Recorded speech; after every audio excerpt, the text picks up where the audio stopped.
there is no God. No one created the universe, and no one directs our fate.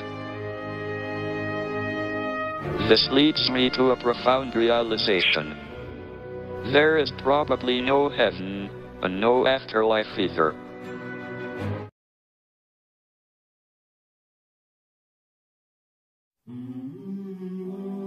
Dalam bidang ilmu fisika modern, Anda tahu yang pakai nggak bisa ngomong itu, yang pakai kursi roda, Hawkins, gitu? Dia membuat analisa mengenai kehidupan. Kesimpulannya adalah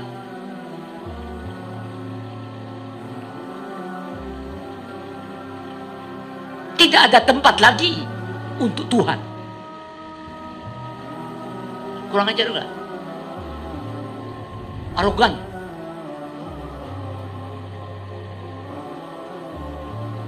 Resmi loh.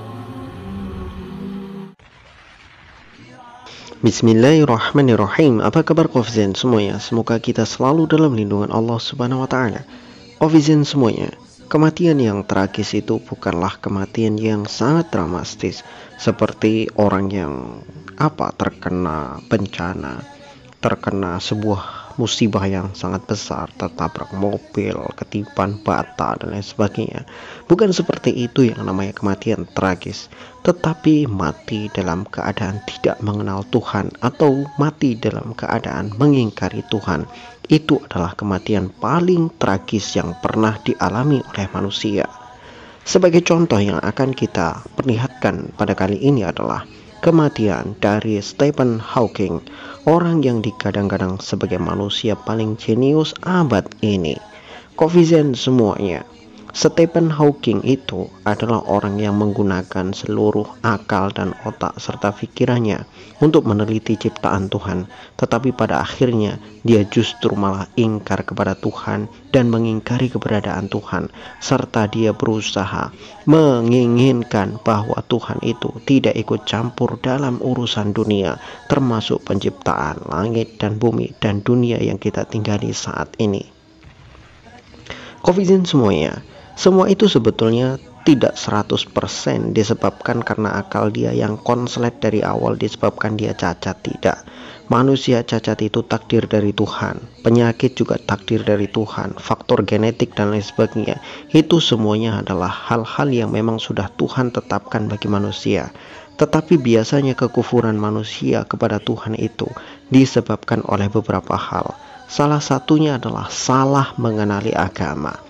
Nah, Stephen Hawking adalah orang yang salah mengenali agama dan kitab suci ketika dia telah sampai pada akal tertinggi, di mana dia bisa memecahkan hal-hal yang tidak pernah dipecahkan sebelumnya, termasuk penemuan-penemuan hebat dia ketika dia mendefinisikan tentang black hole. Di saat orang-orang pada saat itu baru bisa menyimpulkan tentang benda ini, Hawking itu sudah membuat perumusan, dia sudah mampu membuat prediksi-prediksi dan juga penjelasan-penjelasan yang sangat rasional terhadap keadaan black hole itu sendiri. Maka temuan-temuan tentang black hole dan pada akhirnya ditemukannya sosok asli black hole dan pembuktiannya serta keberadaannya itu tidak lain dan tidak bukan berdasarkan apa yang sudah dihitung dan sudah diteorikan oleh Stephen Hawking itu sendiri. Tetapi apa yang membuat dia tidak percaya bahwa Tuhan itu pencipta segalanya, bahkan dia sangat mengingkari keberadaan Tuhan, itu sebetulnya sangat sederhana. Karena kitab suci yang dia anut sebelumnya ketika berbicara tentang masalah ilmiah ternyata sangat kacau. Ya, kitab apa lagi kalau bukan Bible, kitabnya orang-orang Kristen. Ya, ada Kristen Katolik, ada Kristen Protestan. Keduanya sama-sama meyakini bahwa Bible adalah firman-firman Tuhan. Tetapi mirisnya adalah Stephen Hawking, orang yang 100% menggunakan otaknya untuk menerima kebenaran. Bagi dia, kebenaran itu harus bisa dibuktikan. Kalau tidak bisa dibuktikan, maka itu bukan kebenaran. Mirisnya adalah ketika Stephen Hawking menemukan kebenaran bahwa dunia ini sangatlah kompleks dengan begitu banyak macam aturan-aturan yang sangat luar biasa.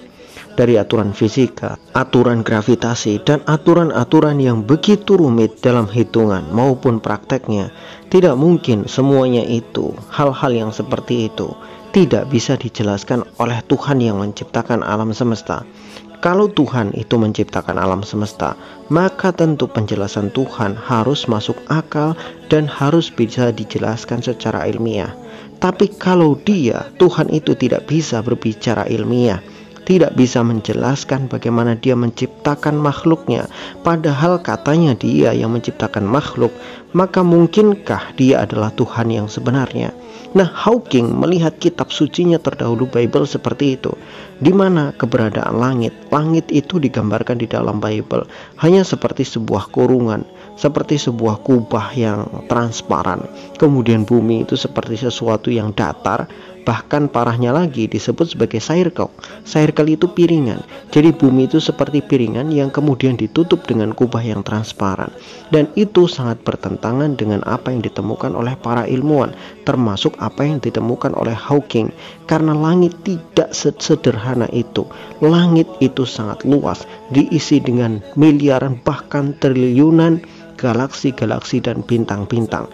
Jadi tidak sesederhana apa yang disampaikan di dalam Bible. Belum lagi ketika matahari ada. Tetapi ketika matahari ada, sebelum matahari ada sudah ada tanaman. Malam diciptakan, siang diciptakan lebih dahulu daripada matahari itu sendiri. Makanya akan menjadi aneh bagaimana bisa malam dan siang itu ada sedangkan mataharinya belum diciptakan. Kekonyolan-kekonyolan di dalam ayat-ayat Bible itulah yang menuntun seorang Stephen Hawking pada akhirnya anti dengan ketuhanan. Maka dia menyimpulkan bahwa tidak ada tempat bagi Tuhan untuk berbicara sains. Karena memang kitab suci terdahulunya itu sangat kacau ketika berbicara sains. Maka dia katakan, daripada malu kalau Tuhan tidak bisa berbicara tentang sains, lebih baik tidak usah berbicara tentang sains. Tidak ada tempat bagi Tuhan untuk berbicara sains. Nah, Covizen semuanya, disinilah sebetulnya kebodohan Stephen Hawking yang paling fatal. Ketika dia tidak menemukan kebenaran dari kitab suci dia yang pernah dia anut sebagai kitab suci, dia tidak mau mencari kebenaran-kebenaran dari kitab suci yang lain. Seperti yang dilakukan oleh Profesor Maurice Bucaille yang sudah kita bahas sebelumnya. Profesor Maurice Bucaille ketika dia mentok dengan kitab suci, baik Bible maupun Talmud, ketika dia tidak mendapatkan jawaban yang dia inginkan di dua kitab suci itu, dia buka kitab-kitab yang lain termasuk Al-Quran, dan pada akhirnya dia menemukan jawaban yang benar dari apa yang dia pertanyakan. Nah, Stephen Hawking tidak, dia mentok di situ. Ketika dia melihat Bible sangat konyol, maka dia berkesimpulan bahwa agama itu ya 11-12 lah dengan Kristen. Semua agama seperti itu dan semua kitab suci seperti itu. Tidak ada kitab suci yang betul-betul ilmiah menurut dia. Dia belum pernah membuka Al-Quran dan belum pernah mempelajarinya. Padahal kalau dia mau mempelajarinya, semua teori-teori yang dia temukan semuanya ada di dalam Al-Quran, termasuk black hole yang sudah kita jelaskan sebelumnya dalam video-video kita. Nah, Covizen semuanya, makanya orang-orang seperti Hawking ini nanti ketika mereka masuk ke dalam neraka, ketika mereka ditanya, kenapa kamu masuk neraka wahai manusia, wahai orang-orang, maka mereka akan menjawab, wa qalu law kunna nasma'u aw naqilu ma kunna fi ashabis sa'ir. Silahkan dibaca di dalam surat Al-Mulk.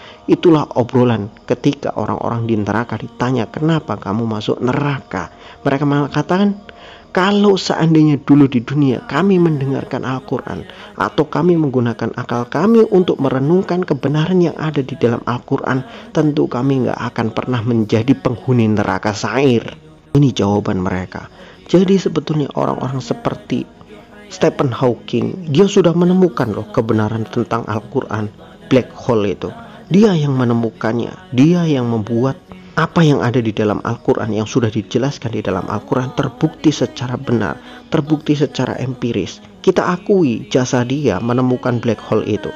Tetapi Di sisi yang lain, dia mengingkari eksistensi dari Tuhan itu sendiri karena dia tidak mau mencari tahu kebenaran tentang Tuhan. Inilah yang fatal bagi dia. Maka nanti ketika di akhirat, ketika orang-orang seperti ini yang sudah berjasa begitu banyak, tetapi mereka malah tidak mau beriman kepada Tuhan, mereka akan menyesal sendiri nanti di dalam akhirat. Tapi penyesalan pada saat itu sudah terlambat dan tidak ada gunanya. Mereka menangis, mereka menjerit, mereka meronta-ronta di dalam neraka, tetapi Tuhan sudah tidak akan lagi memberikan kesempatan bagi mereka, karena kesempatan hidup mereka di dunia sudah mereka sia-siakan begitu saja. Mereka menghabiskan umur mereka hanya untuk meneliti ciptaan-ciptaan Tuhan, tapi pada akhirnya mereka tidak mau beriman kepada Tuhan itu sendiri. Padahal secara logika tidak ada sesuatu yang namanya kebetulan di atas muka bumi. Terciptanya black hole, terciptanya alam semesta, terciptanya susunan-susunan hebat yang mengatur seluruh alam semesta tidak mungkin terjadi dengan sendirinya.